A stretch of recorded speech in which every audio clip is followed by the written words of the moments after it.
Please stand by. Good day, ladies and gentlemen, and welcome to the Capital One second quarter 2021 earnings conference call. All lines have been placed on mute to prevent any background noise. After the speaker's remarks, there will be a question and answer period. If you'd like to ask a question during this time, simply press the star key, then the number 1 on your telephone keypad. If you would like to withdraw your question, press the star key, then the number 2. Thank you. I would now like to turn the conference over to Mr. Jeff Norris, Senior Vice President of Finance. Sir, you may begin. Thanks very much, Holly, and welcome everyone to Capital One's second quarter 2021 earnings conference call. As usual, we are webcasting live over the internet. To access the call on the internet, please log on to Capital One's website at CapitalOne.com and follow the links from there. In addition to the press release and financials, we've included a presentation summarizing our second quarter 2021 results. With me today are Mr. Richard Fairbank, Capital One's Chairman and Chief Executive Officer, and Mr. Andrew Young, Capital One's Chief Financial Officer. Rich and Andrew will walk you through this presentation. To access a copy of the presentation and press release, please go to Capital One's website, click on Investors, then click on Quarterly Earnings Release. Please note that this presentation may contain forward-looking statements. Information regarding Capital One's financial performance and any forward-looking statements contained in today's discussion in the materials speak only as of the particular date or dates indicated in the materials. Capital One does not undertake any obligation to update or revise any of this information, whether as a result of new information, future events, or otherwise. Numerous factors could cause our actual results to differ materially from those described in forward-looking statements. For more information on these factors, please see the section titled Forward-Looking Information in the earnings release presentation and the Risk Factors section in our annual and quarterly reports, accessible at the Capital One website and filed with the SEC. And now I'll turn the call over to Mr. Young. Andrew? Thanks, Jeff, and good afternoon, everyone. I'll start on slide 3 of tonight's presentation. In the second quarter, Capital One earned $3.5 billion, or $7.62 per diluted common share. Included in the results for the quarter was a $55 million legal reserve build. Net of this adjusting item, earnings per share in the quarter was $7.71. On a GAAP basis, pre-provision earnings increased slightly in the sequential quarter to $3.4 billion. We recorded a provision benefit of $1.2 billion in the quarter, as $541 million of charge-offs was offset by a $1.7 billion allowance release. Revenue grew 4% in the linked quarter, largely driven by the impact of strong domestic card purchase volume on non-interest income and the absence of the mark on our Snowflake investment a quarter ago. Period-end loans held for investment grew $6.5 billion, or 3%, inclusive of the effect of moving $4.1 billion of loans to held for sale during the quarter. The loans moved to held for sale consisted of $2.6 billion of an international card partnership portfolio and $1.5 billion in commercial loans. Turning to slide 4, I will cover the changes in our allowance in the quarter. We released $1.7 billion of allowance, primarily driven by observed strong credit performance and an improved economic outlook. Turning to slide 5, we provide the allowance coverage ratios by segment. You can see allowance coverage declined in the quarter across all segments, largely reflecting the dynamics I just described. However, coverage ratios remain well above pre-pandemic levels due to continued economic uncertainty, as our allowance is built to absorb a wide range of outcomes. Our domestic card coverage is now 8.9%, down from 10.5% last quarter.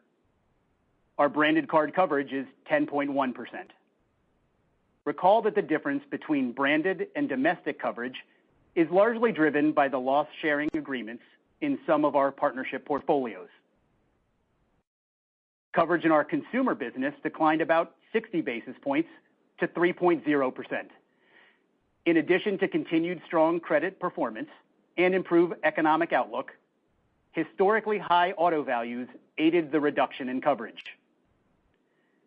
Coverage in our commercial banking business declined about 25 basis points to 1.7%, with the single largest driver being the improvement in our energy portfolio.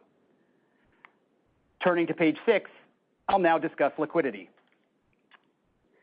You can see our preliminary average liquidity coverage ratio during the quarter was 141%.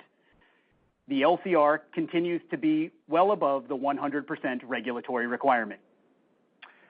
Our liquidity reserves from cash, securities, and Federal Home Loan Bank capacity ended the quarter at approximately $137 billion. The $14 billion decline in total liquidity was driven by lower ending cash balances.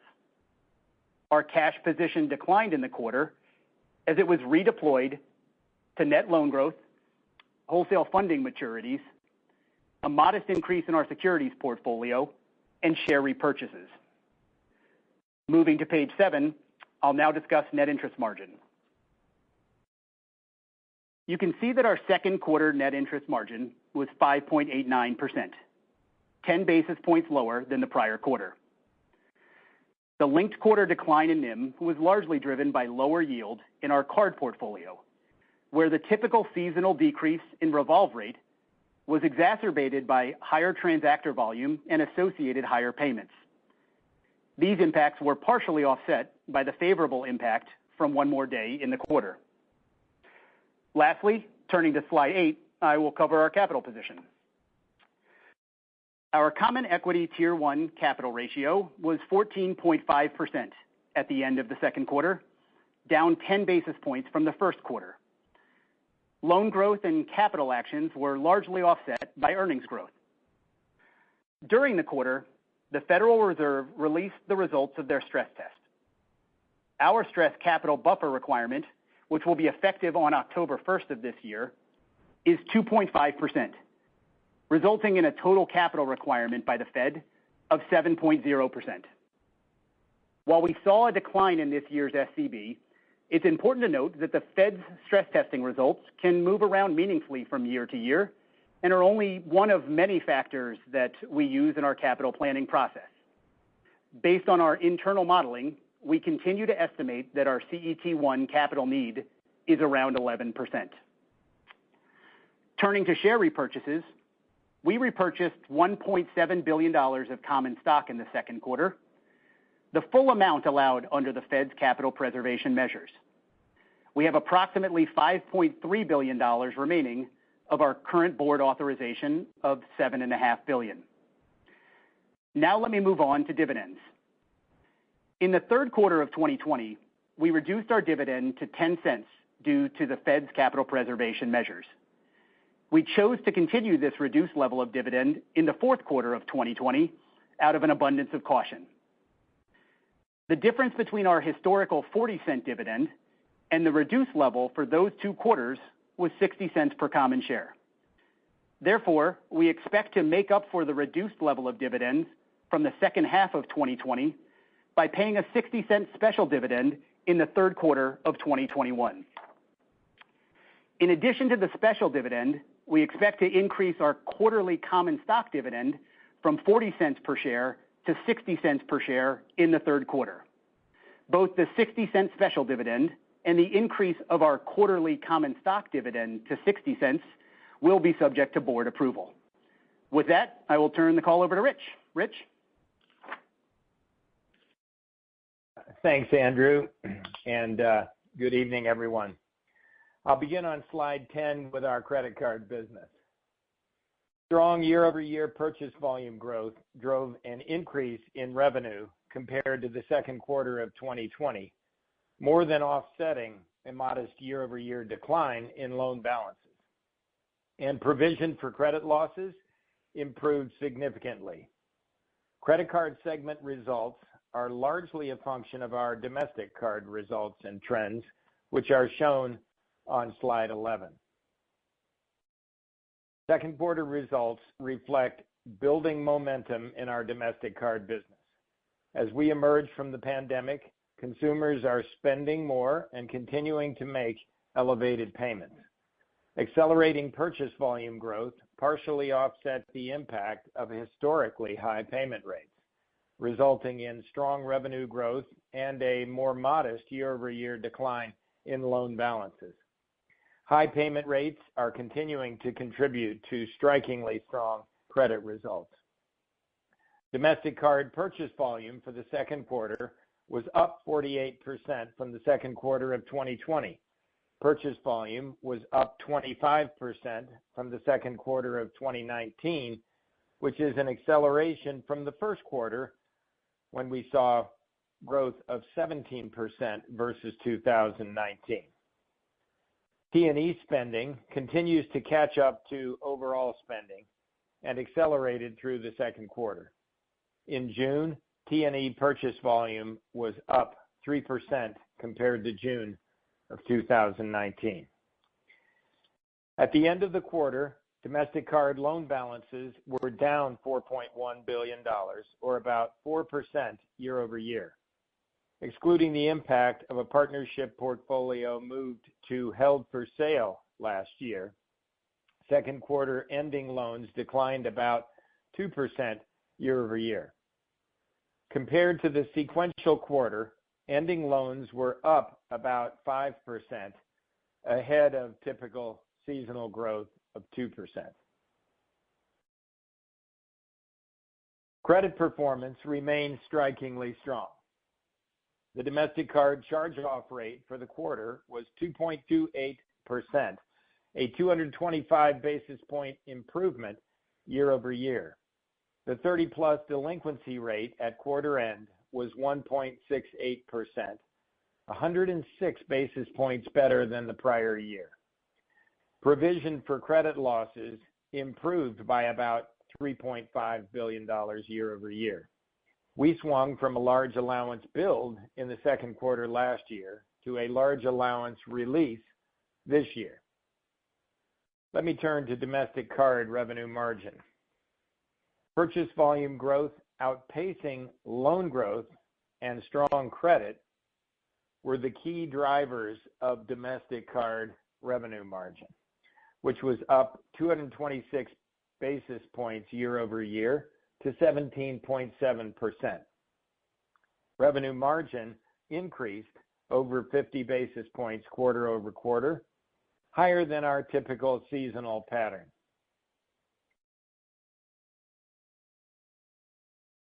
Total company marketing expense was $620 million in the quarter, up $347 million compared to the second quarter of 2020. Our choices in card marketing are the biggest driver of total company marketing trends. As we emerge from the pandemic, we're seeing strong originations and purchase volumes. Our growth opportunities are enhanced by our technology transformation. We are leaning further into marketing to drive future growth and continue to build our franchise. At the same time, we're keeping a watchful eye on the competitive environment, which is intensifying. Pulling up, our domestic card business continues to deliver significant value and build momentum. Slide 12 summarizes second quarter results for our consumer banking business. Auto growth and exceptional auto credit are the main themes in second quarter consumer banking results. Driven by auto, second quarter ending loans increased 12% year over year in the consumer banking business. Average loans also grew 12%. Auto originations were up 56% year over year and up 47% from the linked quarter. Pent-up demand and high auto prices drove a second quarter surge in growth across the auto marketplace. In the context of increased industry growth, our digital capabilities and deep dealer relationship strategy continued to drive strong growth in our auto business. Second quarter ending deposits in the consumer bank were up $4.4 billion, or 2% year over year. Average deposits were up 9% year over year. Consumer banking revenue increased 27% from the prior year quarter, driven by growth in auto loans and retail deposits. Second quarter provision for credit losses improved by $1.2 billion year over year, driven by an allowance release and lower charge-offs in our auto business. Credit results in our auto business are strikingly strong.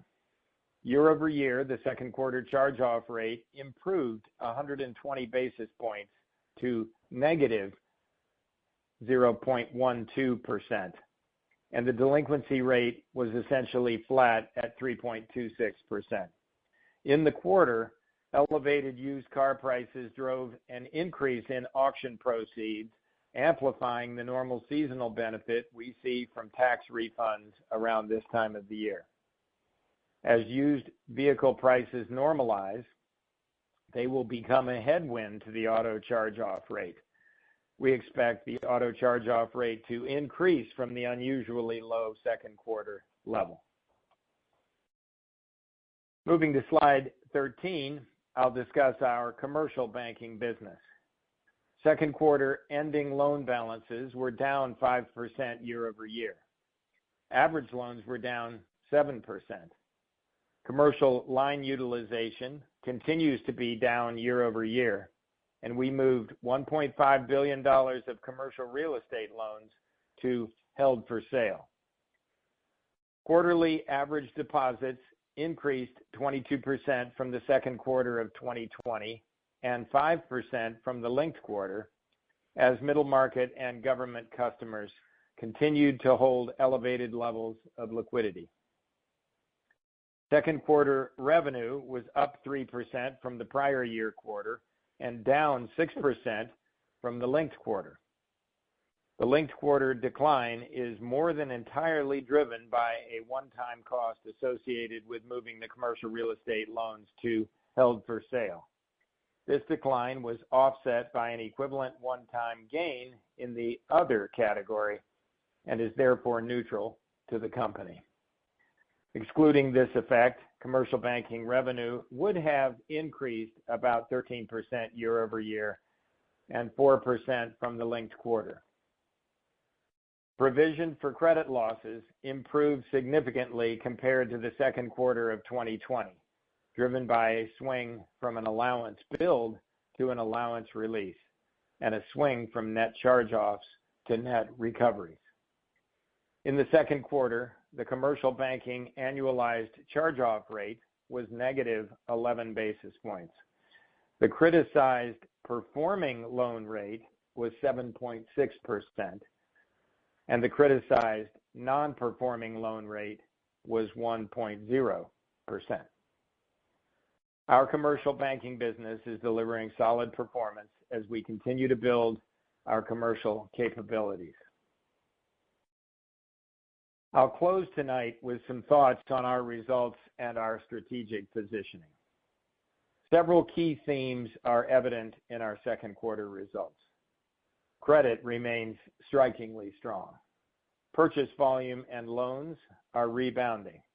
We're continuing to invest to propel our future results, and we're returning capital to our shareholders. We are seeing increasing near-term opportunities to build our domestic card business as we emerge from the pandemic. We are leaning further into marketing to seize these opportunities. We are also increasing our marketing for auto, national banking, and our brand. We are now in the 9th year of a journey to build a modern technology company from the bottom of the tech stack up. Our progress is accelerating, and the stakes are rising. Competitor tech investments are increasing as technology is increasingly seen as an existential issue. The investment flowing into fintechs is nothing short of breathtaking, and the war for tech talent continues to escalate, including levels of compensation. We continue to invest in technology and the opportunities that emerge as our transformation gains traction. Our modern technology is powering our current performance and setting us up to capitalize on the accelerating digital revolution in banking. And now we'll be happy to answer your questions. Jeff? Thanks, Rich. We'll now start the Q&A session. As a courtesy to other investors and analysts who may wish to ask a question, please limit yourself to one question plus a single follow-up. And if you have follow-up questions after the Q&A session, the investor relations team will be available after the call. Holly, please start the Q&A. Absolutely. Thank you so much. And again, ladies and gentlemen, that is star one to ask a question at this time. Our first question today will come from John Pancari with Evercore ISI. Good evening.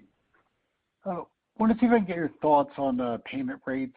Did you see a peak in the quarter? And if not, if you can talk about a timing of inflection. And then separately, how does that impact your growth assumption for card receivables and the timing on that front? Thanks.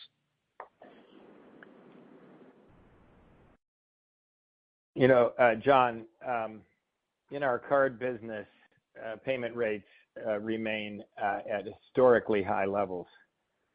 And as you know, government stimulus has been amplifying payment rates.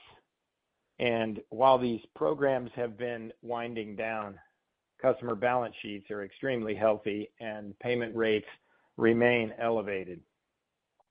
You can see the payment rate trends in our reported trust metrics.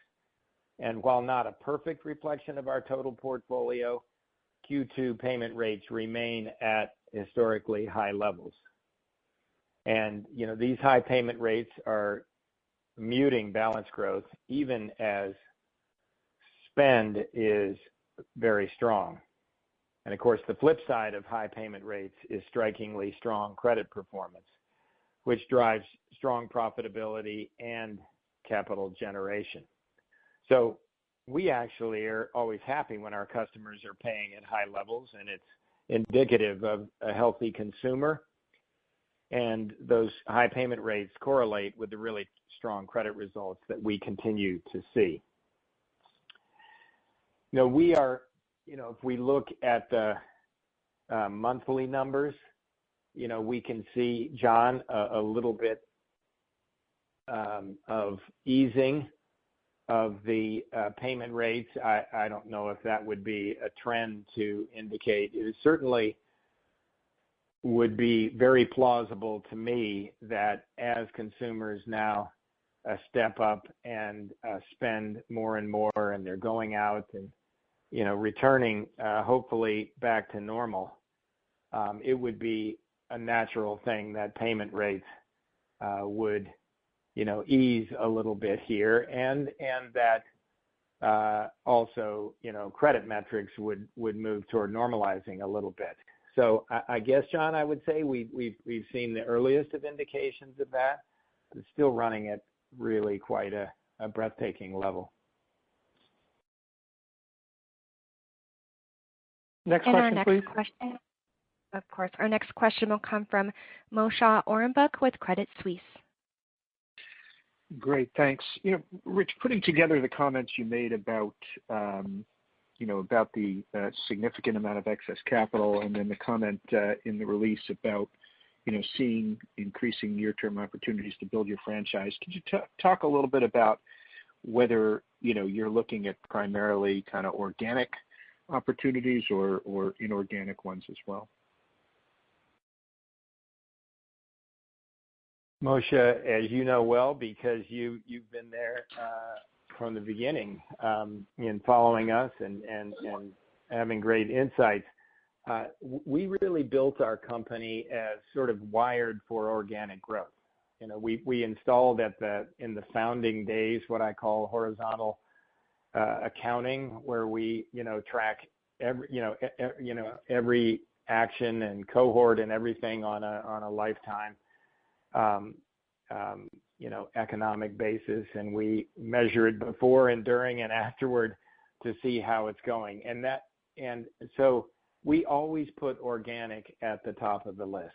And here's a great example. I mean, while every national bank that's been created has come through many acquisitions. We've had some acquisitions in our journey, but we are really leaning into a organically driven national growth strategy in banking.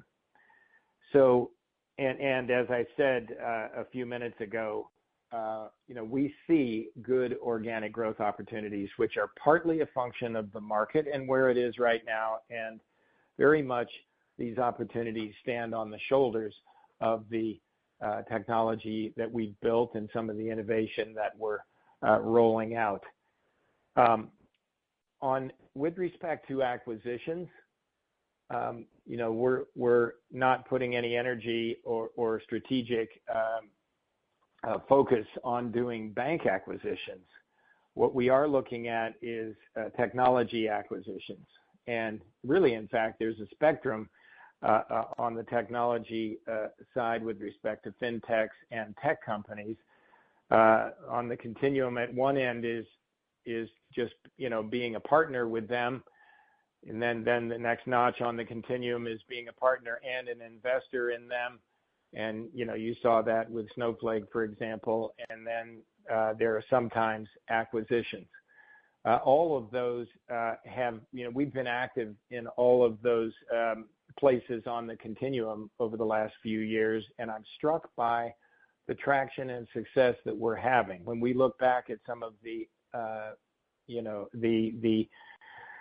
acquisitions of little fintechs, for example, and tech companies, we are very, very pleased with the performance, and in many ways, these things are generally outperforming. One of the big benefits that we have is that we have a modern tech stack, so do the fintechs or tech companies that we're buying, and so the integration and the compatibility, the ability to attract and then really retain the talent past the sort of the contractual period is something that I think leans in our favor. So, lots of positives there. There's one big kind of elephant in the room with respect to acquisitions on the tech side, and that's the valuations. So, we've recently gone to a few of these conversations and said, love the company, but not at that price. So we're very aware about the where pricing is, but strategically, I think if you kind of open the aperture and don't talk about necessarily this very moment, I think for Capital One, it's an organic first strategy, but acquisitions of fintechs and tech companies at the right price, and they'll usually be little ones, I think will help fill out our business and accelerate our opportunities. Next question, please. Absolutely. Next, we'll hear from Kevin Barker with Piper Sandler. Thank you. Considering the tightening underwriting that we saw in the first during 2020, do you expect normalized credit to maybe run below pre-pandemic levels as we go into 2022 and potentially into 2023? Kevin, I'm hearing that.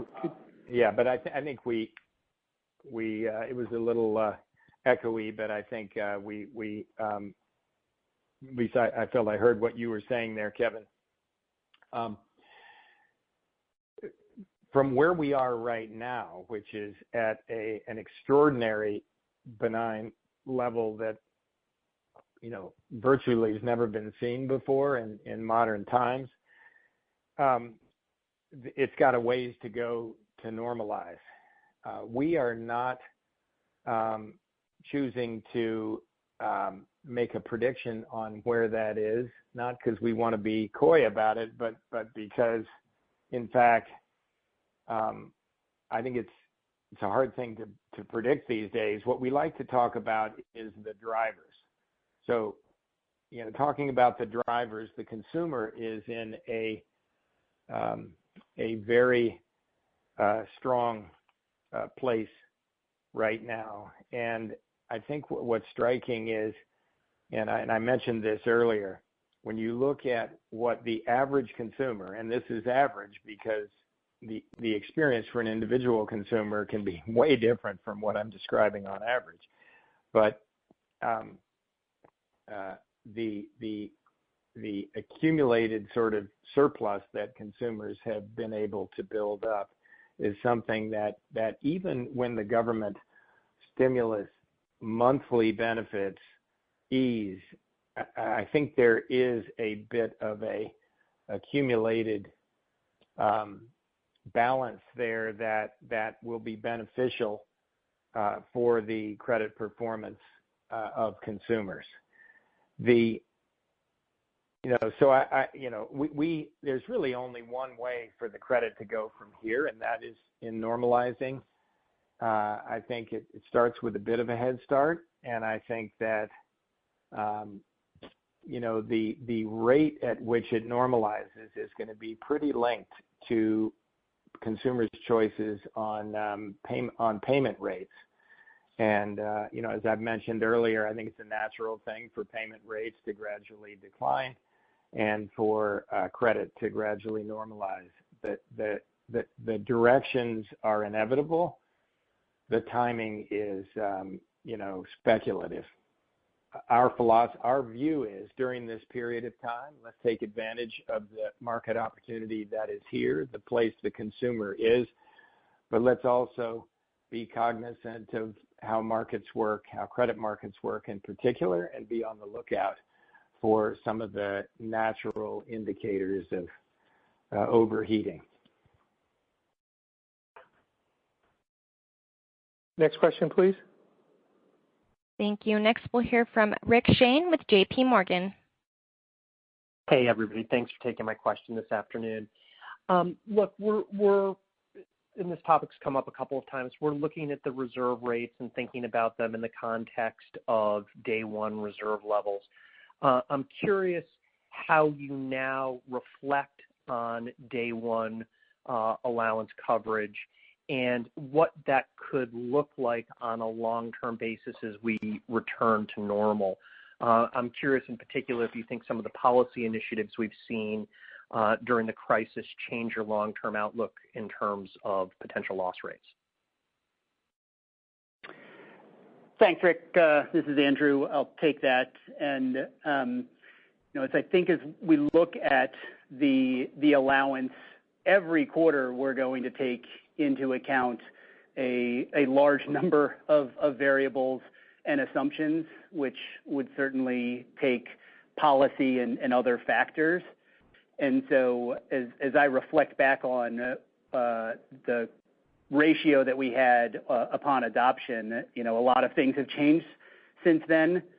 And so within every single asset class, the mix is going to impact our coverage needs. And then you look at overall the balance sheet mix across each of those asset classes will impact things.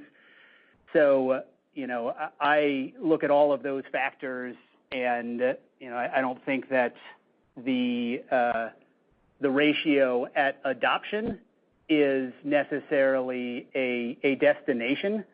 But I also think that if you put into the formula, like all of the economic assumptions and all of the asset mix, I still believe that the pre-pandemic coverage ratio can still serve as a very rough benchmark of what coverage ratios might look like. But again, it'll take into account each successive quarter all of the things that we're looking at in terms of the mix and broad economic assumptions, including policy, as you mentioned. Next question, please. Thank you. Next, we'll hear from Betsy Graseck with Morgan Stanley. Hi, good afternoon. Hey, Betsy. Just a question here on how you're thinking about the opportunity to invest for that account growth. You indicated the account growth is up. Maybe give us a sense as to how much more it's up than usual. I know usually you don't give numbers for that, but it would be helpful to understand the benefit that those marketing dollars is generating today, and then how much more you think the opportunity set is here to ramp up the marketing in the back half of the year, given the opportunity set that you have in front of you. Thanks.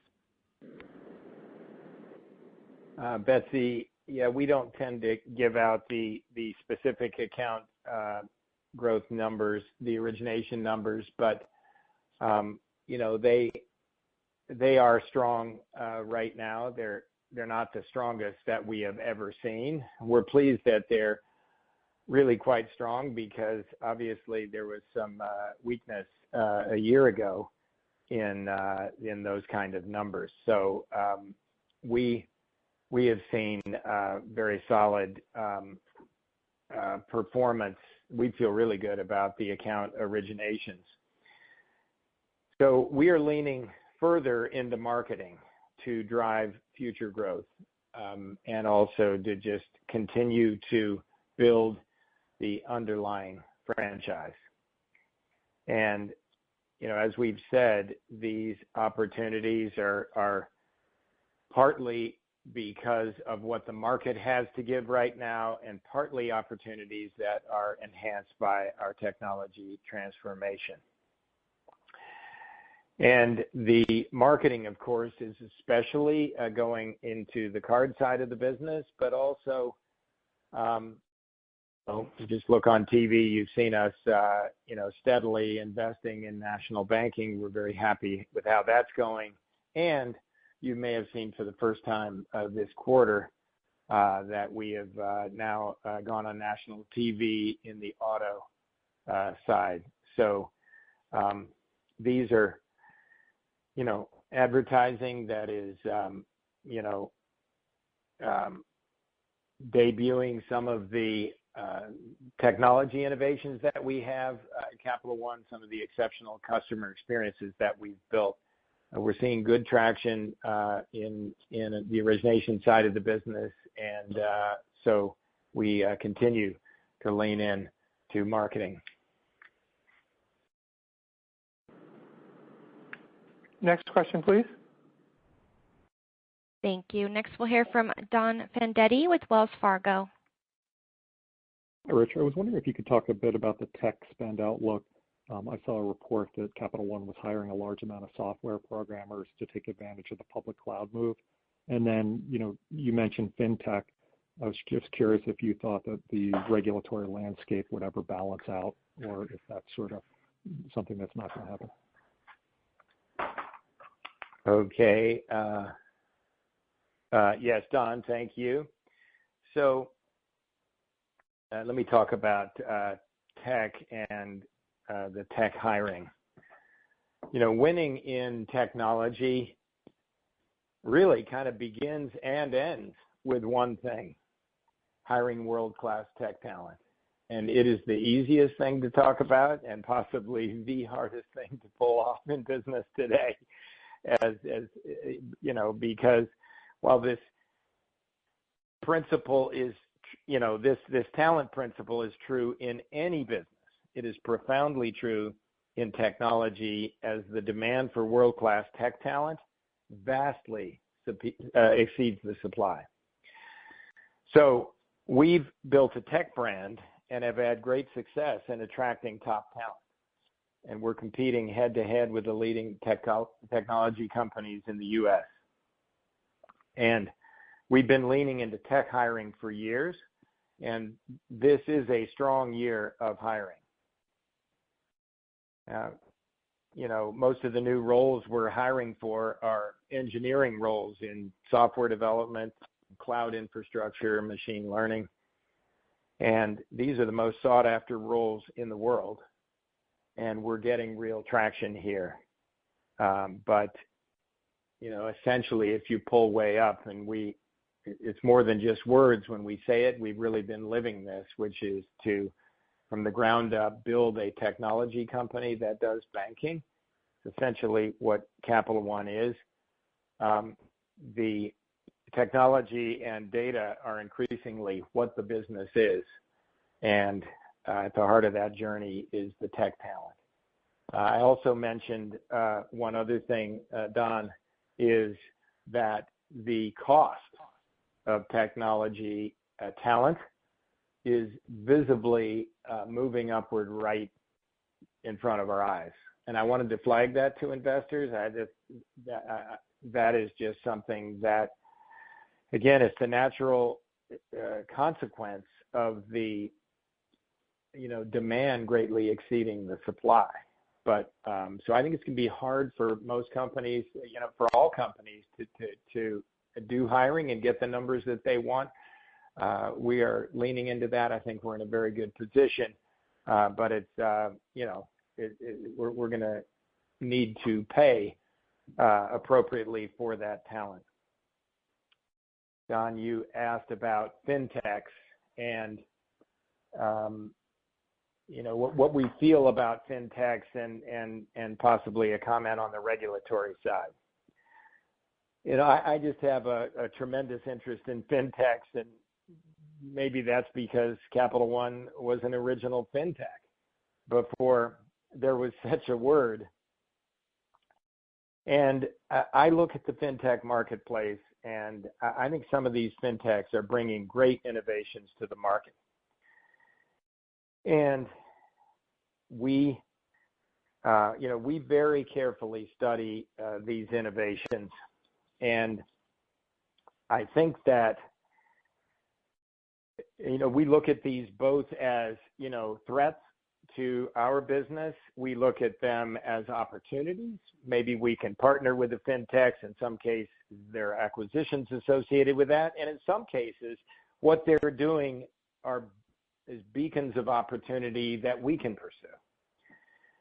The fintechs today, I think what banks have to stare at is that fintechs today are benefiting from their modern cloud-based technologies and their innovative and entrepreneurial approach to disrupting markets, the tremendous amount of funding that is out there. I mean, for example, these days, the venture capital funding going into fintechs is close to it. I think, I don't have this data right in front of me, but it's close to double the next category in terms of the amount of venture funding going into this. So this is pretty electrifying. And the fintechs benefit from a lower level of regulation than financial institutions have. Now, I don't think right now the success of fintechs, that one can look at fintechs and say the primary reason they're succeeding in areas sometimes more than the banks are is because they are less regulated. I think they're succeeding for the factors that we talked about. I think when you look over time and envision these fintechs with tremendous growth and being large disruptors, it is an elephant in the room relative to what's the regulatory context, the capital that they're going to be carrying, the regulatory requirements, and the levelness of the playing field. So we certainly have a watchful eye on that. But when we look at the fintechs, the success we're seeing in them, to me is indicative of the opportunity that exists to reimagine banking. And that's what we've been focused on for years. And then if we kind of take our, focus off fintechs for a minute and think about Capital One, like the fintechs, we have a modern technology infrastructure based in the cloud. We also have other benefits they don't have, most of them.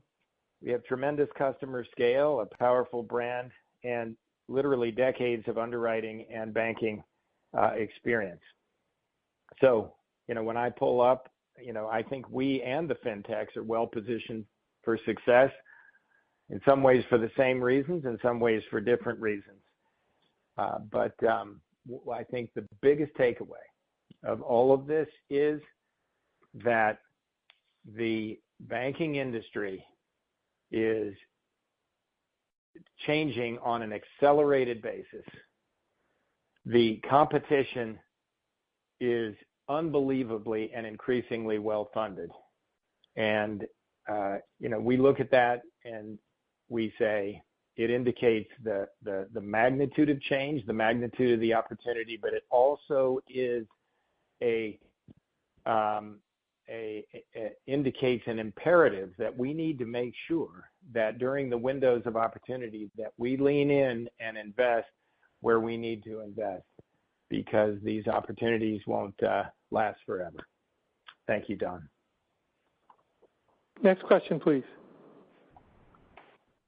Thank you. Next, we'll hear from Sanjay Sakhrani with KBW. Thanks. I guess I had a follow-up question on the opportunity in U.S. card for growth. I assume a lot of the account growth that you're seeing right now is coming in the super prime or the transactor space because of the growth in transaction volumes. Is that correct? And I guess if we think about the subprime consumer, maybe you could just talk about what their behaviors are today and how you see growth from that segment unfolding. Sanjay, certainly what's the biggest newsworthy thing that's happening in the short run is the surge on the super prime side, the return to travel and entertainment spend powered a lot by heavy spenders, and that you just can feel in a sense the world pent up and just bursting out, and I think that's sort of the biggest news that we see inside our numbers as we look at it. The subprime business, I think, has been more characteristic of, in general, the sort of mass market of America, and that is that things have not been as dramatic in terms of pullbacks, nor are they as dramatic in terms of leaning in. But, we've just continued to take the same strategy we've had in the subprime business, really in the prime business for years, and we are, carefully leaning into originations and growing the underlying franchise, and then at the right opportunities, raising the lines when we feel that the opportunity and the conditions warrant. So we continue to lean into originations really across our business, and we are opening up credit lines, gradually opening up credit lines because we see good results. The consumer's in a pretty good position. Our customers are in a good place. And you remember, Sanjay, we talked about the sort of years of, holding back on that. It's not like we're unleashing with credit lines right now, but we are sort of net more on the opening up side than the tightening side at the moment. And that's, of course, with a watchful eye on all the key indicators of things that naturally will change because of how credit markets work. Next question, please. Thank you. And our next question comes from Ryan Nash with Goldman Sachs. Hey, good evening, everyone. Hey, Ryan. So, Rich, you've mentioned several times that, you're leaning into marketing. I guess from the outside looking in, how should we assess the return on these investments? Should it come in the form of accelerating growth or improved efficiency? And I guess, Rich, just on the efficiency point, we obviously saw improvement year over year for the first time in several quarters. It seems like the top line should be improving. This combined with, the technology investments that you're making, at what point do you think you'll be ready to reintroduce the 42% efficiency target, or what do we need to see for you to reinstate a timeline for that? Thanks. Okay, thanks. Well, first a word on marketing. As I said to Betsy, we are leaning into the marketing right now and sort of leaning a little further into it because, what we do is always so Windows driven, as you know, Ryan. And so that's where we are on the marketing side. So from an efficiency point of view, you notice pretty high levels of spending on marketing. That, marketing goes up, marketing goes down, but that at the moment has been more on the upside. Let me turn, and one thing I want to say about competition, if I could, just because this is very relevant to these growth conversations, and then I'll pivot to the efficiency point.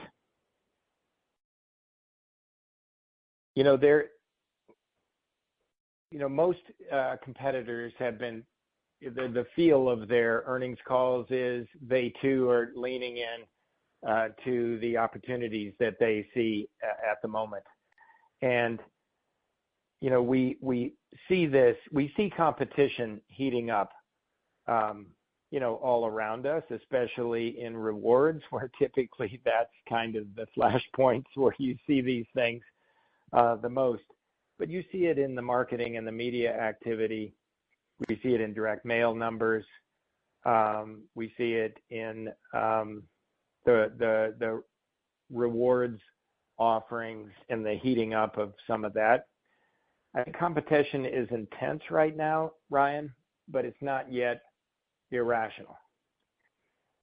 But I want to just kind of take the moment to reflect on what I call sort of the physics of competitive cycles, because I've seen this enough that it's pretty much you can count on these things happening. Now, timing is always the question, but right now credit is historically good across the industry, and the consumer is in great shape.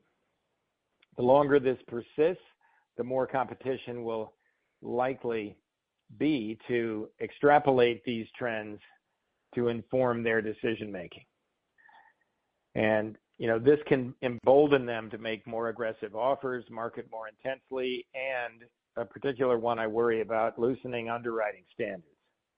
And in this particular environment, the benign rear view mirror could encourage lenders to reach for growth, and it could be exacerbated by credit modeling that relies on consumer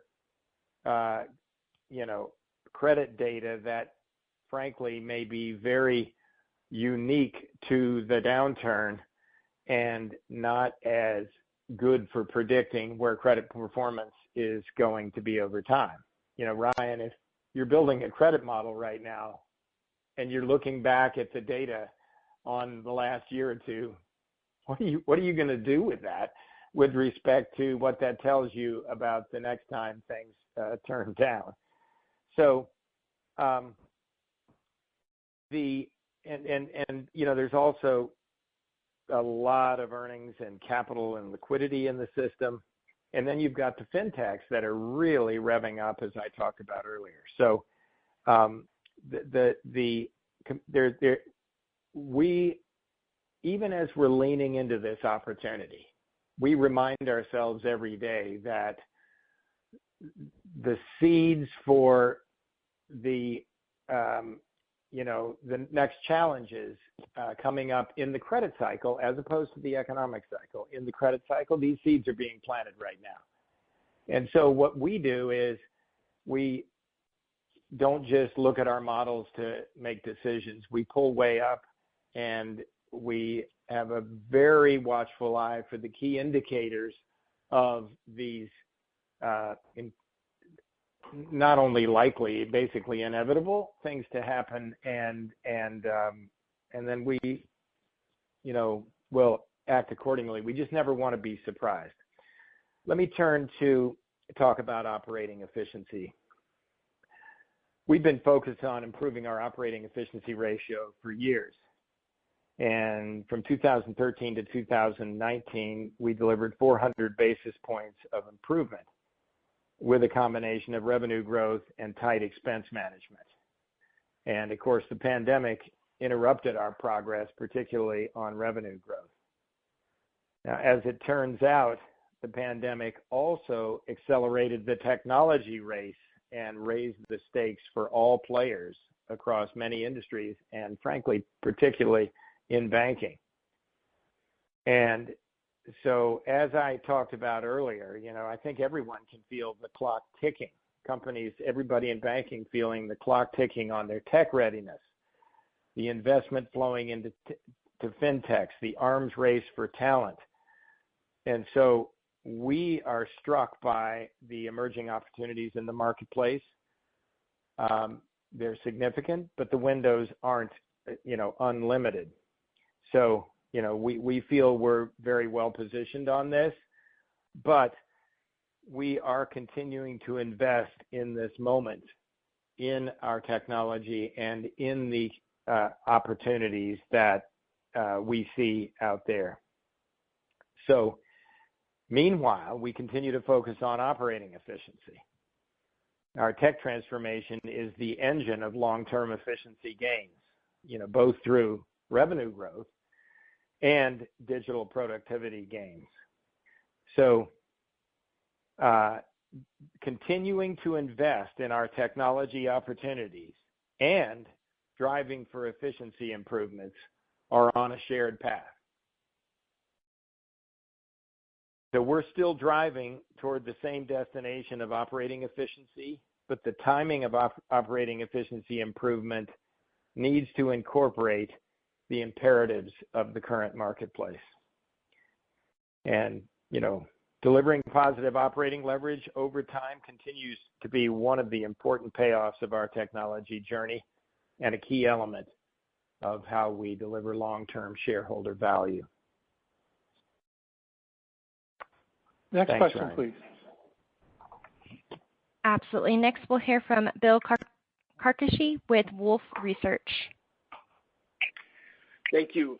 Rich, as you think about the process of normalization of payment rates and revolve rates that you described, would you expect that to provide an incremental tailwind to loan growth such that we could actually see loan growth outpace spending growth as we look ahead? I think one of the things that I think the banking industry, we've talked about this relationship between payment rates and growth, from time to time, but I think it's been more of an occasional conversation with the street. And, I think the whole banking industry and the investment community has really sort of collectively gone through and learned an important lesson here about the metric that really honestly wasn't talked about that much, which is payment rates and the profound impact payment rates has on both loan growth and, in fact, credit performance. And, the striking thing is it's not only empirical, that relationship, but it's intuitive as well, which to me really, reinforces there's something very important here. Now, as I've said to you, we kind of root for higher payment rates because I think it reflects a healthier consumer and we get paid on the credit side and sometimes paid very well as you can see here. But it is a natural thing that will happen over time. The normalization of credit will very likely come along with the lowering of payment rates, and that in turn is likely, sort of mathematically, all other things being equal, that will be a boost to loan growth. So when you say, but I think for those numbers to move significantly enough to, in fact, have loan growth lead the race of growth relative to metrics like spending and some of the other things, or for us, originations and things like that.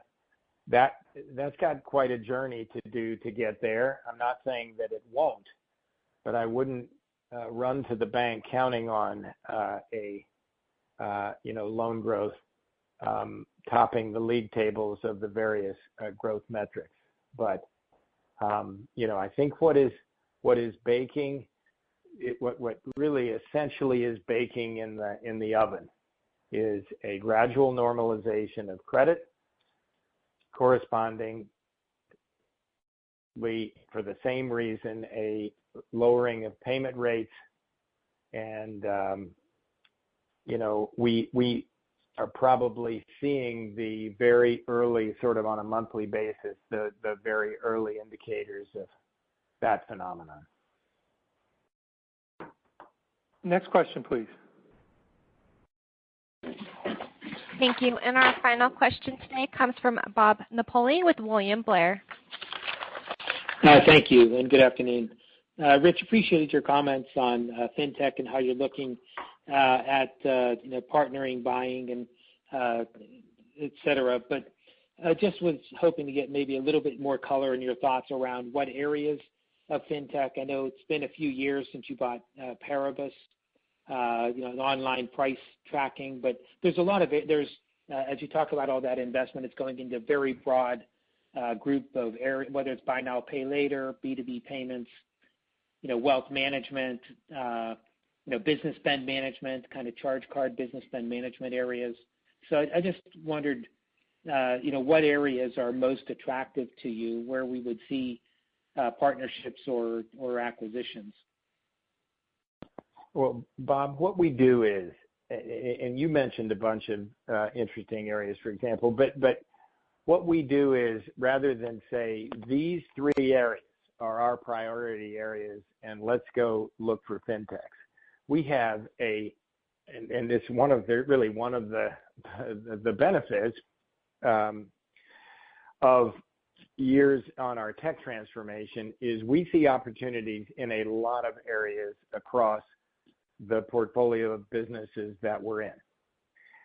And so rather than say these three here are the priority, let's go see what we can partner with or buy, what we do is we massively study the fintech marketplace